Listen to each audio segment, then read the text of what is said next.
ये बात 2 साल पुरानी है, जब मेरी बड़ी बहन अन्नू अपने पति के साथ असम के तेजपुर जिले में शिफ्ट हुई थी। उसका पति विवेक एक आर्कियोलॉजिस्ट है और उसे वहां की पुरानी जमीनों पर कुछ रिसर्च का काम मिला था। तेजपुर ब्रह्मपुत्र के किनारे बसा शांत, सुंदर और हरियाली से भरपूर इलाका है। लेकिन जहां अनु और विवेक रहने गए, वह जगह शहर से थोड़ा दूर थी। एक पुराना बंगला,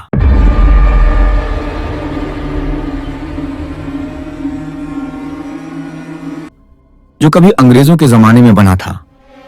अनु को पुरानी चीजों का शौक था, इसलिए वह इस बंगले को देखकर ही मानो मोहित हो गई थी।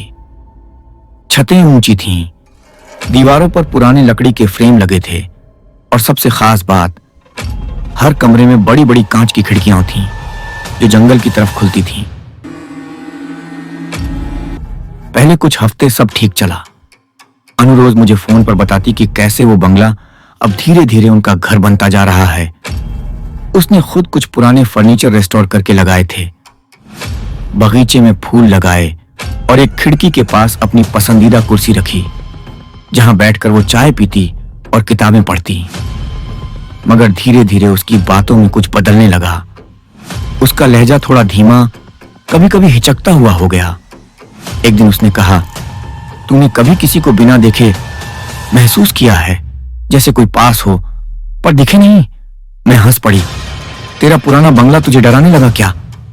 उसने थोड़ी देर चुप रहकर कहा, नहीं, डर जैसा नहीं है, लेकिन कुछ तो है, जैसे कोई देख रहा हो, सिर्फ रात में नहीं, दिन में भी, खिड़कियों से।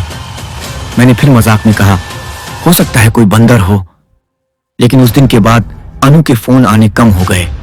जब आती तो आवाज में थकावट और बेचैनी होती। उसने बताया कि विवेक कई बार दिनों तक फील्ड वर्क में बाहर रहता है और वो बंगले में अकेली रह जाती है। एक शाम को उसने बहुत धीरे से मुझसे पूछा, क्या कभी खिड़की के कांच से कोई चीज सिर्फ तुम्हें देख रही हो, लेकिन जब तुम पलटो तो वो पीछे हट जाए? उसकी आवाज इतनी सधी हुई थी कि मुझे पहली बार कुछ अजीब लगा। मैंने कहा, अनु, कहीं तू ज्यादा अकेली तो नहीं हो गई?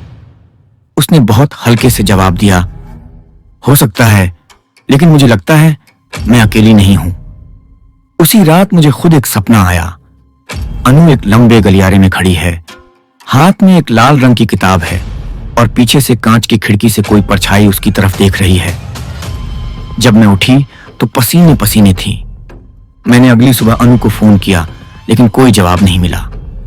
एक हफ्ता बीत गया, फिर मुझे विवेक का फोन आया।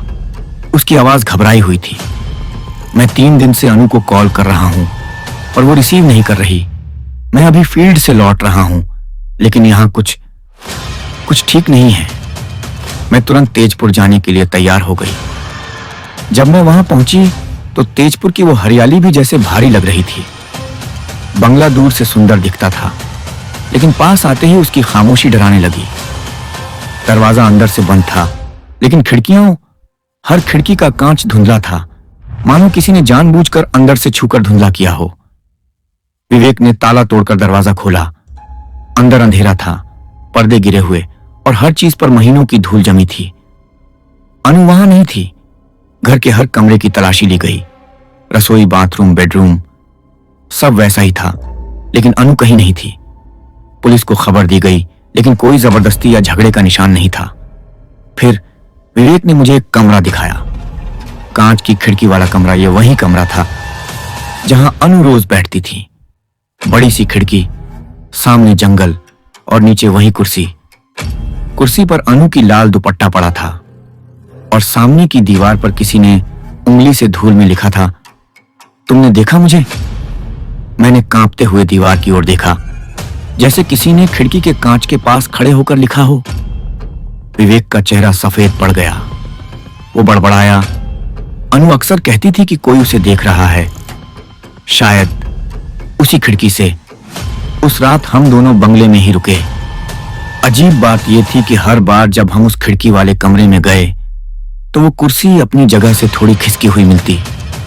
विवेक ने तो माना नहीं, पर मैंने नोट किया, हर बार कुर्सी की दिशा थोड़ी बदल जाती थी, जैसे कोई बैठा हो और धीरे धीरे घूम रहा हो।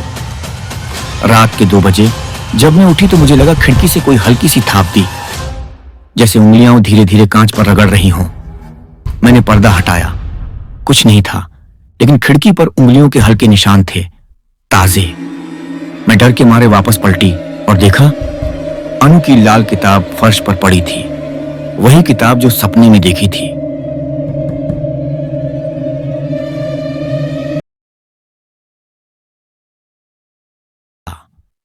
अब आप तैयार हो जाइए कांच की खिड़कियां के भाग 2 के लिए, जहां कहानी और गहराएगी और रहस्य की परतें एक एक करके खुलेंगी। इस भाग में डर फिर भी छुपा रहेगा, लेकिन उसकी आहट हर शब्द में महसूस होगी।